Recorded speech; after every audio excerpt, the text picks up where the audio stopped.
Barchaga salom dostlar, sizlerмен sport жаңалықтары. Видеоны бастамас бұрын арнаға тіркеліп, видеоға лайк басуды ұмытпаңыздар. Осы видео 1000 лайк жинаса, сіздерге ең қуанышты, маңызды ақпараттарым бар достар. Екен конкурс жариялап қоямын достар. Конкурсқа қатысу оңай.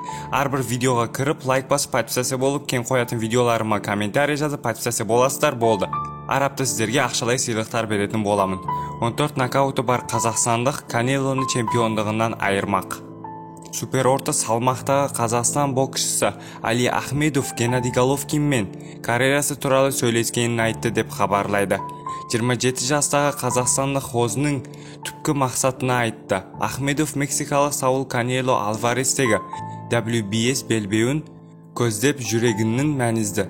Геннадий менің промоутерім, алайда ағам секілді. Оның қасында екеніме қуаныштымын.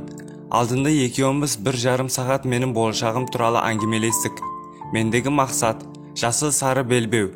Бұл менің ең бірінші толыққанды белбеуім болады. Енді келесі қадам жасыл сары алтын белбеу деп береді боксшының сөзін WBS. Есепін шолушысы Головкинге алды не істеу керегін айтты. Есепін порталының Латын Америка радиакциясының тілшісі Фернандо Барбоза қазақстандық Геннадий Головкин мен мексикалық Саул Канело Альварес трилогиясының қатысты ойын айтты. Бұл боксшылар 18 қыркүйек күні Лас-Вегаста кездесті. 12 раунд қорытындысы бойынша бұл айқаста Канело торшілер шешімімен жеңіске жетті. Головкин бұрынғыдай мықты емес. 4 жыл бұрынғыдай болғанда Канелоны жеңе алатын еді. Дегенмен ол әлі де жоғары деңгейдегі боксшы.